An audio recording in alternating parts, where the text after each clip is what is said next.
Votre matinale info sur Europe 1, Raphaël Duchemin.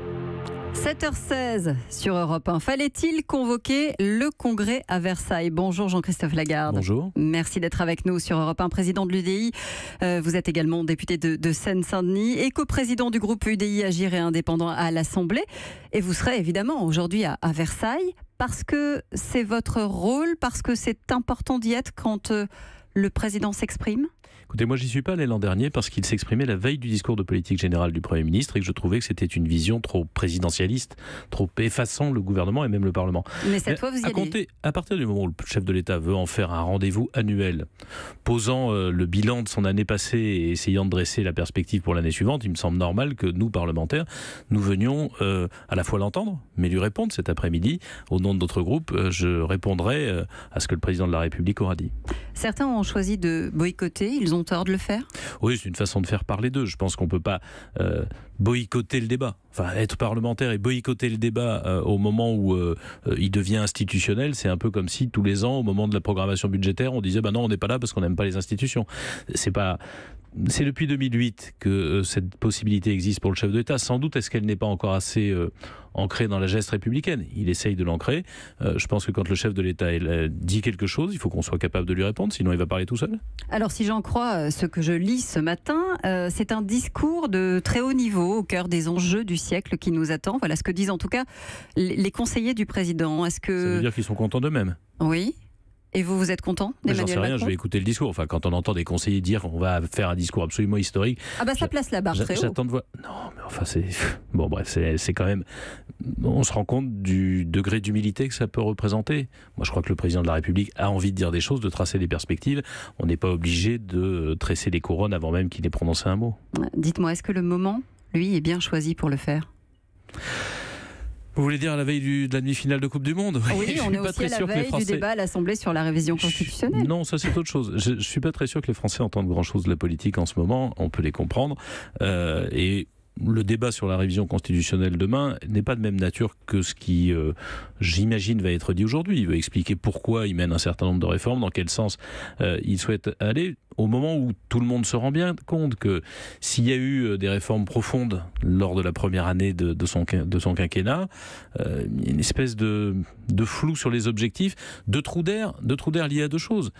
Aujourd'hui, la France, qui s'en sortait déjà bien, bénéficie de ces réformes, mais c'est l'histoire du premier de cordée.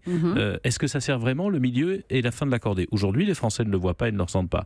Et deuxièmement, parce qu'il y a une fracture territoriale en direction des banlieues et des zones rurales qui continue à s'accroître dans notre pays, et que ces territoires-là, où vivent une majorité de Français, ne se ressentent pas considérés dans des politiques publiques qui leur permettraient de garantir l'égalité des chances. Ouais, vous parlez par exemple de la petite phrase sur le pognon dingue, ou aujourd'hui le plan pauvreté repoussé. Là, on est au cœur des préoccupations. C'est de ça qu'il doit parler, Emmanuel Macron, aujourd'hui? Je parle de la com.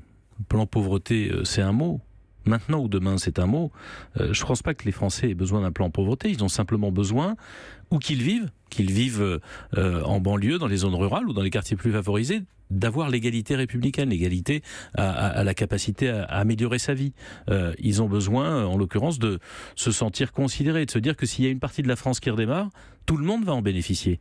C'est pas une question de plan pauvreté, c'est une capacité de faire en sorte que, comme je le disais, toute la cordée bénéficie de ceux qui tirent la corde. Alors justement, Jean-Christophe Lagarde, vous êtes inquiet sur le sens de l'équité, de la justice, parce que c'est ce que vous avez dit. Vous avez dit...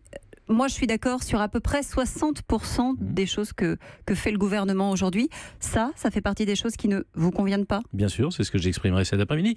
Le gouvernement, il a raison. Il met le paquet pour que les forces productives du pays redémarrent. On en a besoin. Si on est tous plus pauvres, ça n'ira mieux pour personne. Mais si les forces productives redémarrent, si on recrée de la richesse dans notre pays, tout le monde doit pouvoir en profiter.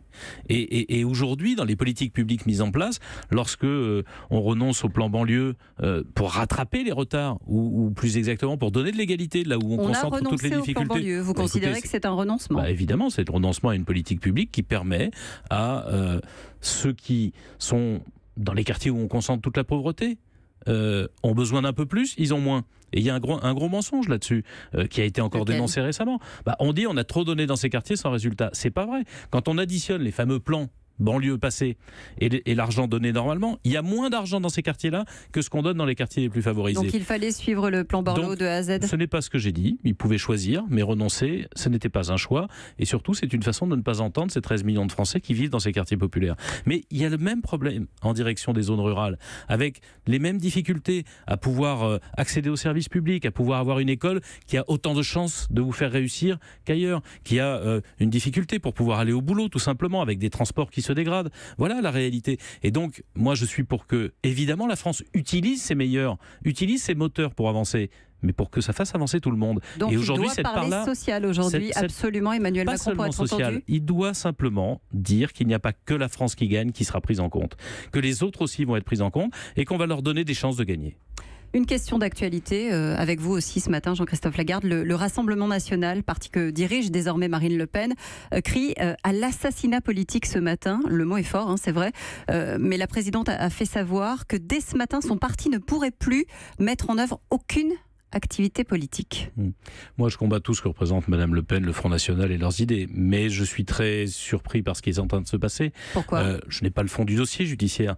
Mais enfin, de l'argent public. C'est de l'argent public lié aux élections et au choix des électeurs qu'elle reçoit chaque année. Qui devait venir dans les caisses. De l'argent public, elle va en recevoir tous les ans.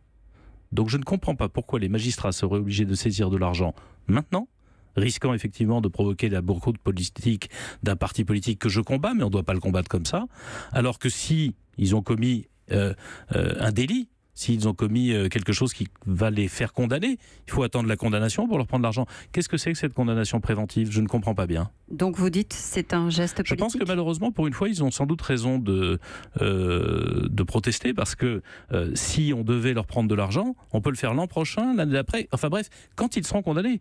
Là, c'est une sorte de condamnation a priori. Je ne vois pas pourquoi cette précipitation. Merci Jean-Christophe Lagarde d'avoir été avec nous ce matin sur Europe 1 et à 8h15, notez-le.